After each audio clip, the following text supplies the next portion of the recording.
Assalamualaikum warahmatullahi wabarakatuh. Bismillahirrahmanirrahim. Alhamdulillahirabbil alamin.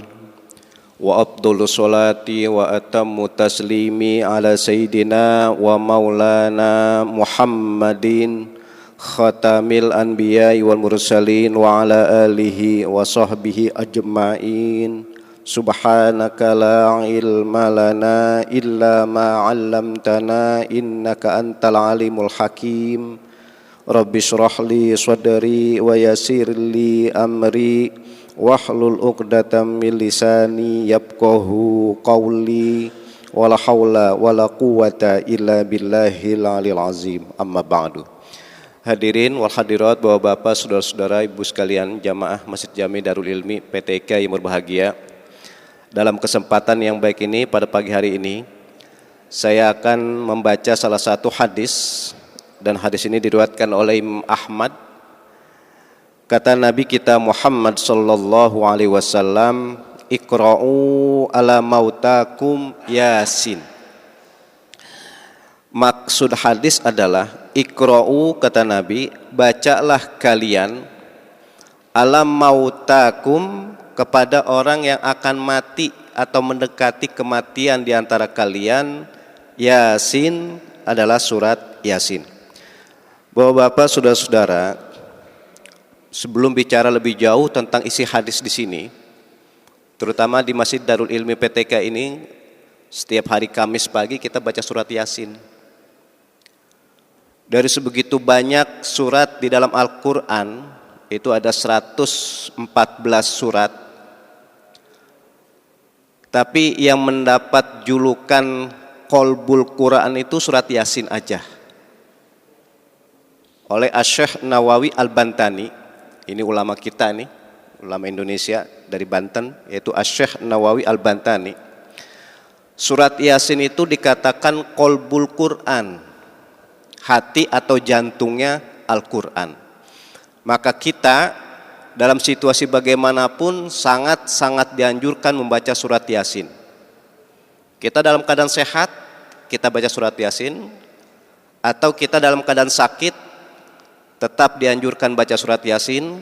Kita dalam keadaan senang, kita dalam keadaan duka, kita memperdengarkan kepada orang-orang yang masih sehat, bahkan secara khusus, secara spesifik, orang yang sudah dalam keadaan sekarat pun sangat dianjurkan membaca surat Yasin. Itulah salah satu kelebihan kenapa 114 surat tapi mendapat julukan jantungnya Al-Quran itu cuma surat Yasin. Makanya kita, saya bilang kita ini, husnuzon saja, positive thinking saja. Ketika kita membaca ayat-ayat suci Al-Quran, apapun nama suratnya, tapi ketika kita membaca surat Yasin, kalau kita jiwai, kita hayati, itu paling khusyuk, paling kita bisa dalami, paling bisa kita hayati ketika membaca Al-Quran. Kenapa? Sebab secara khusus Nabi ini redaksionalnya menyuruh. Jadi Nabi dalam bentuk memerintahkan membaca surat Yasin ini bentuknya perintah, bukan anjuran lagi. Makanya kita kembali ke hadis.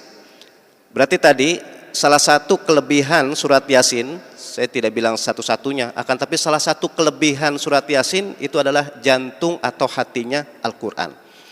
Tentang isinya nanti akan kita kemukakan sedikit atau banyak dalam kesempatan pada pagi hari ini. Intinya kata Nabi, Iqra'u ala mautakum Yasin. Bacalah kalian, ini bahasanya Nabi perintah ini, bacalah atau bacakanlah oleh kalian ala mautakum, orang yang akan mendekati kematian, surat Yasin. Intinya kalau kita baca surat Yasin itu sangat-sangat dianjurkan berjamaah. Ini persis dipimpin oleh guru kita, dan ini salah satu program di Masjid Darul Ilmi PTK. Itu membaca surat Yasin yang paling baik adalah berjamaah. Kenapa? Sebab salah satu hikmatnya kalau kita membaca surat Yasin secara khusus ya, bukan Al-Quran seperti surat-surat yang lain saja, akan tapi secara khusus surat Yasin itu kalau kita baca bersama-sama, maaf nih bahasa saya, kita paham atau kita tidak paham, kita mengerti atau tidak kita mengerti arti daripada apa yang ada di surat Yasin, itu karena kita jiwa kita hayati, kita akan merasa meresap, kita akan semakin khusyuk. Sebab memang intinya surat Yasin itu adalah, tadi saya bilang, kita dalam keadaan suka, dalam keadaan duka, dalam keadaan sehat, dalam keadaan sakit, itu sangat-sangat diperingatkan di dalam surat Yasin. Makanya sampai-sampai Nabi ketika kita membaca surat Yasin bentuknya perintah, yaitu kata Nabi, iqra'u, bacalah kalian. Di sini titik pertama, atau dalam bahasa ilmu balaghah mahalus syahidnya dalam hadis ini, di sini kalau kita membaca surat Yasin paling utama secara berjamaah, itu intinya. Yang kedua, Bapak-bapak, saudara-saudara, ibu sekalian, kata Nabi, ala mautakum, bacakanlah kalian, ala mautakum, orang yang akan mati di antara kalian. Ini filosofis benar nih. Ala mautakum diartikan orang yang akan mati di antara kalian. Artinya apa? Sebetulnya sih cepat atau lambat kita semuanya akan mati. Jadi bukan berarti ala mautakum diartikan kita membacakan surat Yasin orang yang sudah dalam keadaan sekarat saja, orang yang sudah dalam keadaan sakit saja. Tidak. Ala mautakum itu diartikan semua manusia pasti akan mengalami kematian. Makanya enggak ada rumusnya kalau orang meninggal itu harus sakit dulu. Enggak ada rumusnya orang kalau meninggal harus tua dulu. Enggak ada. Bahkan secara kenyataan, ini realita ya, orang yang tidak kita dengar sakit tahu-tahu meninggal. Orang yang masih usia belia, masih muda, tahu-tahu meninggal. Kebalikan, yang kita tahu sakit bertahun-tahun tapi belum juga meninggal, orang yang tua, usia lanjut tapi masih belum meninggal. Itulah maksud, Bapak-bapak, saudara-saudari, ibu sekalian, ujung akhir surat Yasin. Surat Yasin itu ada 83 ayat. Ayat yang terakhir, fasubhanalladzi biyadihi malakutu kulli syai'in wa ilaihi turja'un. Hebatnya lafaz turja'un itu cara ngaji ilmu nahwu namanya mabni majhul. Berarti turja'un itu kita semua akan dikembalikan, bukan kita kembali. Dikembalikan. Kata-kata turja'un itu dikembalikan, artinya diwafatkan. Kalau kita maunya wafat, bisa jadi kita sudah dalam usia lanjut. Bisa jadi maunya kita ketika kita meninggal sudah dalam keadaan lemah, sudah dalam keadaan tidak berdaya. Tapi tidak. Turja'un itu diartikan berarti manusia termasuk kita ini masalah kematian pasif. Ya tadi ada istilah orang sehat tahu-tahu meninggal, orang sakit ternyata belum juga meninggal. Yang masih muda udah meninggal duluan, yang masih tua belum. Ini salah satu keilmiahan ayat suci Al-Quran, tepatnya surat Yasin, dan di ujung surat Yasin yaitu ayat yang ke-83 lafaz turja'un. Nah disinilah sehingga ada bahasa tadi yang kedua, alam mautakum, oleh ulama-ulama diartikan orang-orang yang akan mendekati kematian. Kata-kata alam mautakum jangan dikatah dah orang-orang yang sakit aja yang akan cepat mati. Bisa jadi yang tadi kan dari awal yang sehat pun akan mati. Sehingga di dalam Al-Quran, Bapak-bapak, saudara-saudara, ibu sekalian, di dalam surat Az-Zumar, ini langsung ini spesifik banget ini. Di dalam surat Az-Zumar, tepatnya ayat yang ke-30, Gusti Allah langsung redaksional hadis itu ditujukan kepada Nabi kita Muhammad sallallahu alaihi wasallam. Kata Allah dalam surat Az-Zumar, innaka maitun wa innahum maitun. Ini kalau kita dalami, kita jiwai, kita hayati, Masya Allah, kita tidak akan mempunyai makna sama sekali dalam kehidupan ini. Nabi kita saja, Nabi Muhammad SAW itu langsung ditunjuk oleh Allah.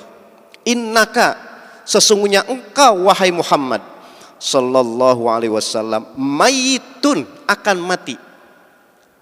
Bapak, saudara-saudara, ibu sekalian, ini namanya penjiwaan, penghayatan ayat-ayat suci Al-Quran. Jadi Nabi kita Muhammad sallallahu alaihi wasallam orang yang paling rajin ibadah. Beliau yang paling bagus akhlaknya. Beliau yang paling menjadi suri tauladan dalam segi apapun. Makanya redaksional Al-Quran, Nabi itu dianggap sebagai uswah. Gini cara ngaji bahasa Arab. Saya kebetulan ngaji bahasa Arab langsung dengan salah satu ulama yang terkenal di Syria, yaitu almarhum al-maghfurullah Asy-Syaikh Ali Sultani. Begini, uswah itu suri tauladan secara universal. Kalau kita ingin bagaimana orang yang ahli ibadah yang beneran, Nabilah sebagai contohnya. Kalau kita ingin mengetahui sebagai orang tua yang beneran, yang menjadi contoh buat anak-anaknya, Nabilah sebagai contoh. Kalau kita ingin mengetahui pemimpin yang akan dihormati oleh anak buahnya, yang tentu bihablum minallahnya dan hablum minan nasnya hebat, Nabilah sebagai pemimpin. Kalau kita ingin mengetahui sebagai mertua yang sayang sama mantu, kakek yang sayang sama cucu, yang hormat sama non-muslim, toleransi yang hebat, adalah junjungan kita Nabi besar Muhammad sallallahu alaihi wasallam. Tadi saya bilang syamilah, universal banget. Makanya uswah itu diartikan bahkan sampai ingin tahu bagaimana keberkahan seorang pedagang, Nabilah sebagai contoh. Sebagai politikus, Nabilah sebagai contoh. Pokoknya kata-kata uswah itu semua. Makanya kita ini semua, apapun profesi kita, apapun tugas kita, kalau kita ingin menjadi orang yang ideal, tanda kutip ya, ingin menjadi orang yang ideal sesuai dengan proporsi kita, sesuai dengan proporsional kita, sesuai dengan profesi kita, maka junjungan kita Nabi Muhammad SAW sebagai uswah hasanah. Makanya uswah itu contoh dalam berbagai hal, apapun profesi kita. Itu tadi saja Nabi kata Allah, innaka maitun, sesungguhnya engkau wahai Muhammad sallallahu alaihi wasallam, kata Allah, maitun, akan mati. Redaksionalnya engkau, bahasa Al-Quran nih. Tapi yang dimaksud kita semua. Allah tidak katakan innaka wa ummatika, tapi kata Allah innaka maitun. Kita pahami engkau saja nih, bahasa kita, engkau saja akan mati. Apalagi umatmu, apalagi pengikut-pengikutmu, termasuk kita ini.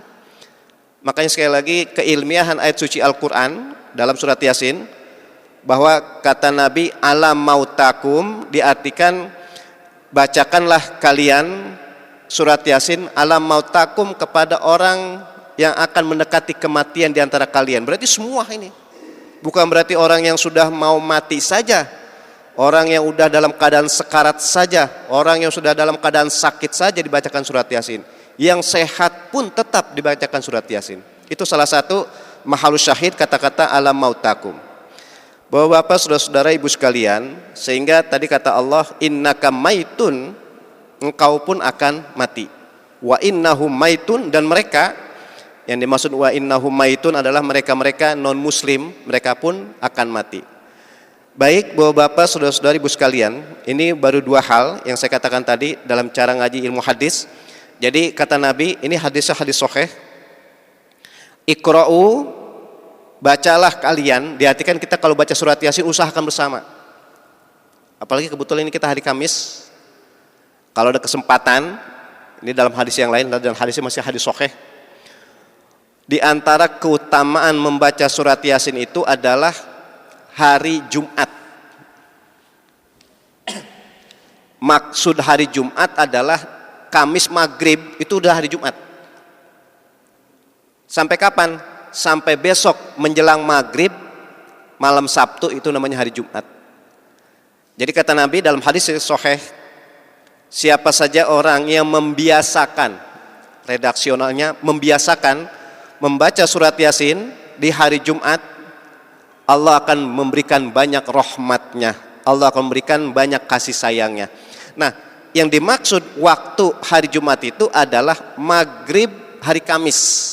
Jadi entar maghrib ini sudah masuk hari Jumat. Sampai kapan? Sampai besok menjelang maghrib hari Jumat.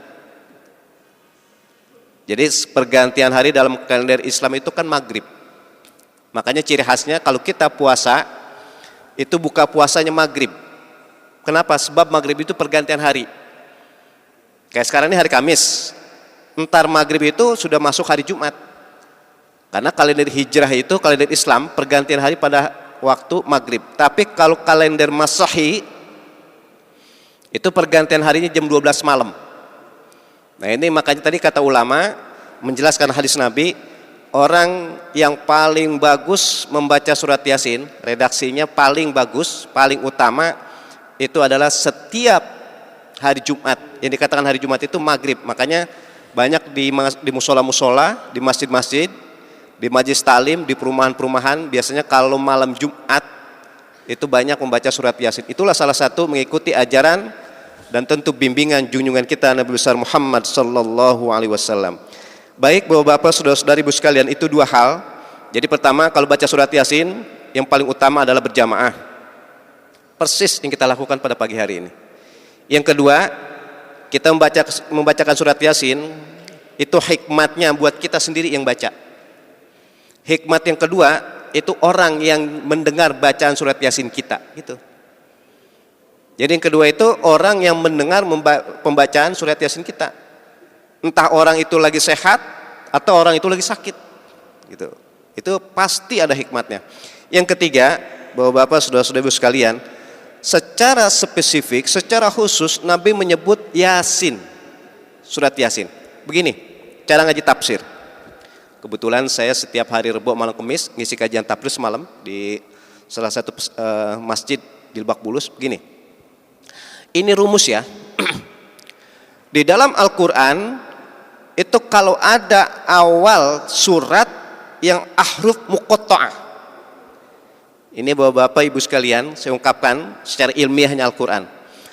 Kalau di Al-Quran itu ada awal surat yang lafaznya ahruf muqatta'ah.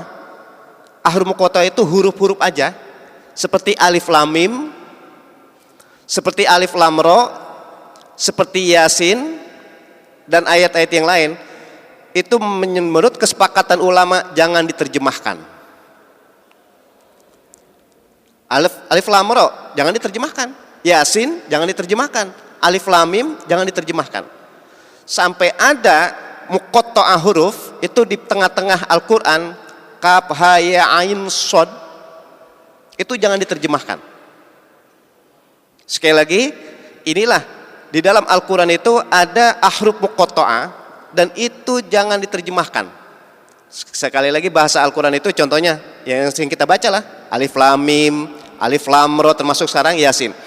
Kenapa? Disitulah i'jaznya Al-Quran. Disitulah salah satu keindahan dan keilmiahan Al-Quran. Seperti Yasin, itu nggak usah diterjemahkan. Disitulah salah satu mukjizatnya Al-Quran yang paling hebat. Makanya kata ulama, kesepakatan ulama ini, mukjizat yang pernah Allah berikan kepada para nabi dan para rasul yang paling besar dan akan abadi sampai hari kiamat adalah Al-Quran Al-Karim aja. Sebab mukjizat-mukjizat yang pernah Allah turunkan kepada para nabi, para rasul, itu secara otomatis, secara refleks saja putus. Secara otomatis berhenti ketika ada mukjizat selanjutnya. Yang paling anyar contoh begini, Allah subhanahu wa ta'ala pernah menurunkan Injil, kitab Injil kepada Nabi Isa alaihissalam. Tapi keberlakuan expire-nya Injil itu secara otomatis pupus, berhenti, selesai ketika turunnya Al-Quran. Jadi ada estafet, ada kitab yang diturunkan, tapi ketika ada kitab selanjutnya turun, itu secara otomatis kitab yang sebelumnya adalah sudah tidak dianggap berlaku lagi. Tapi Al-Quran yang kita baca, dan ini adalah kitab kita, Al-Quran itu isinya menghimpun seluruh kitab-kitab yang pernah diturunkan oleh Allah subhanahu wa ta'ala. Maka kita bisa mengetahui tentang isi Injil, kita bisa mengetahui tentang isi Zabur, isi Taurat, bahkan suhuf Ibrahim, itu semua ada dan sudah diabadikan secara terkodifikasikan dalam Al-Quran. Makanya Al-Quran itu menghimpun seluruh isi kandungan kitab-kitab yang sebelumnya pernah diturunkan oleh Allah Subhanahu wa Ta'ala. Dan karena Al-Quran itu sebagai penghimpun seluruh ajaran yang pernah Allah perintahkan, maka Al-Quran adalah mukjizat yang paling besar. Dan Al-Quran itu akan abadi sampai hari kiamat. Ini salah satu kebahagiaan kita sebagai umat junjungan kita Nabi besar Muhammad sallallahu alaihi wasallam. Saya teruskan. Bicara masalah tadi surat Yasin, itu kata ulama, surat Yasin ini lafaz Yasinnya jangan diterjemahkan. Seperti alif lam mim jangan diterjemahkan, alif lam ro jangan diterjemahkan. Kenapa? Itu salah satu alasan, karena justru kemukjizatan yang paling hebat dalam Al-Quran ada di awal-awal surat itu. Ini alasannya nih. Justru kemukjizatan Al-Quran ada di alif lam mimnya, di alif lam ro-nya, di yasinnya. Makanya jangan terjemahkan. Oleh karena itu, ini tadi saya bilang ilmiahnya, ilmiah banget ini. Setelah pokoknya awal surat, setelah ada huruf muqatta'ah seperti Yasin, alif lam ro, alif lam mim, pasti di situ membicarakan tentang kehebatan Al-Quran. Pasti itu. Oke, kita contohkan. Ketika kita baca surat Yasin tadi, Yasin wal Qur'anil Hakim. Alif lam mim zalikal kitabul la raiba fi hudal lil muttaqin. Pokoknya setiap surat yang diawali dengan ahruf muqatta'ah tadi, ayat selanjutnya pasti membicarakan tentang kehebatan Al-Quran. Pasti itu. Yang aktual banget nih, yang paling kita rasakan sekarang, baca surat Yasin. Habis Yasin, Yasin wal Qur'anil Hakim. Padahal sih, ini cara ngaji bahasa Arab nih, Yasin itu kan makhluk Allah, ciptaan Allah. Tapi kenapa di situ dibilang wal Qur'anil Hakim? Quran yang maha bijak. Masya Allah. Bapak-bapak, saudara-saudara, tadi kan saya bilang nih cara ngaji mutafsir. Pokoknya setiap ada ahruf muqatta'ah, setelah itu pasti membicarakan tentang kehebatan Al-Quran. Itu dibilang begini, wal Qur'anil Hakim, Quran yang penuh dengan kehikmatan. Al-Quran penuh dengan kebijakan. Padahal Al-Quran bukan manusia. Kan umumnya yang terbiasa sama kita, bijak itu, orang yang mempunyai hikmat itu kan adalah manusia. Tapi kenapa kok Al-Quran dikatakan yang penuh dengan bijak, penuh dengan hikmat? Inilah salah satu keindahan tadi saya bilang, bahwa Al-Quran itu ya tulisan aja. Tapi kalau orang ingin selamat dunia akhirat, ingin menjadi manusia yang ideal, kata Nabi, bahasanya Nabi itu ideal, maka Al-Quran sebagai rujukan. Ini sudah saya paparkan saja, saya ungkapin aja gini. Contoh doang nih, ini cara ngaji fikih. Kalau orang pengen sempurna di dalam hartanya, maka keluarkanlah zakatnya, keluarkanlah infaknya, keluarkanlah sedekahnya, dan itu semua sudah diatur dalam Al-Quran. Maka kalau ada orang mengeluarkan zakatnya, mengeluarkan infaknya, mengeluarkan sedekahnya, maka harta itu menjadi harta yang akan menyelamatkan dunia akhirat. Sekali lagi patokannya Al-Quran. Saya teruskan. Kalau ada orang ingin hartanya itu nanti kalau sudah meninggal dipergunakan oleh ahli warisnya dengan selamat, maka pergunakanlah pembagian warisan itu melalui Al-Quran. Sekali lagi, kalau orang punya harta kemudian dia meninggal, pengen hartanya dipakai buat kebaikan oleh ahli warisnya, maka pembagian warisan pergunakanlah acuannya dengan Al-Quran. Makanya masalah harta warisan, bapak-bapak, saudara-saudara ibu sekalian, saking pentingnya, sangat-sangat mendetail, sangat-sangat terperinci, sampai ada angka setengah, angka seperempat, angka seperdelapan, 2/3, 1/6, Itu langsung Gusti Allah yang menentukan. Orang-orang yang berhak menerima warisan, orang-orang yang tidak boleh menerima warisan, orang-orang yang mendapat warisan tapi masih mu'allak, masih bergantung, karena nanti dilihat situasi ahli waris yang lain, itu secara urut sudah ditentukan dalam Al-Quran. Maka inti kata, kalau orang yang punya harta kemudian dia meninggal, kalau hartanya ingin dipakai buat kebaikan oleh ahli warisnya, maka pembagian harta warisan acuan adalah Al-Quran. Itu tadi yang disebut namanya Al-Quran sebagai Al-Hakim, yang bijak.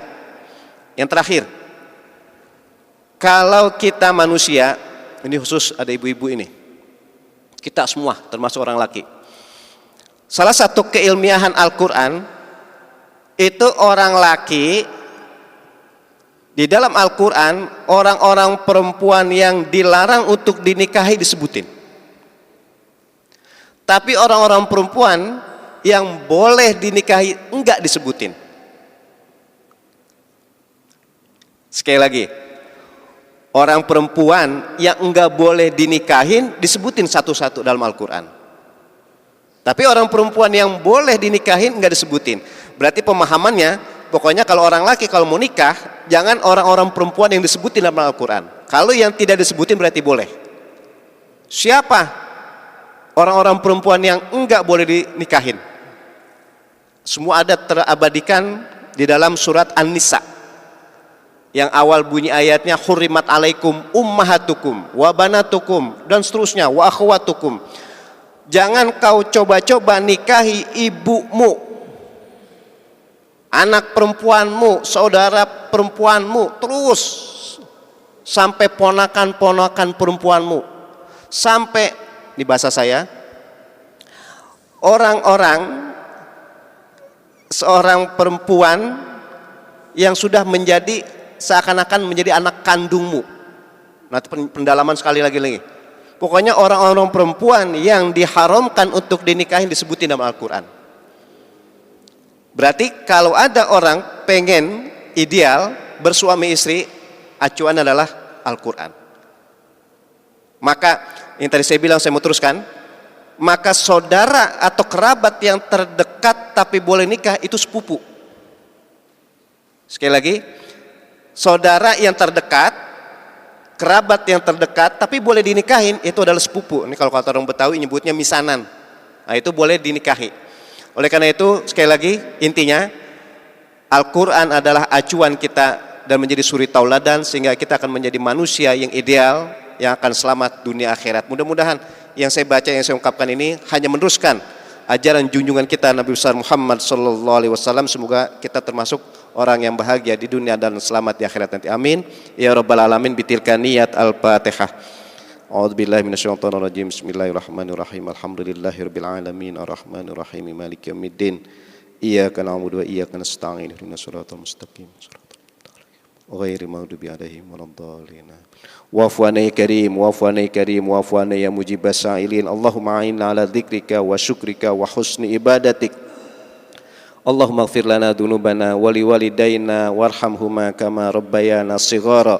Allahumma anfa'na bima 'allamtana wa 'allimna ma yanfa'una wa zidna ilman wa amalan mutaqabbalan bi rahmatika ya arhamar rahimin. Rabbana taqabbal minna innaka antas samiul alim wa tub alaina innaka antat tawwabur rahim. Rabbana atina fid dunya hasanah wa fil akhirati hasanah wa qina adzabannar. Walhamdulillahi rabbil alamin.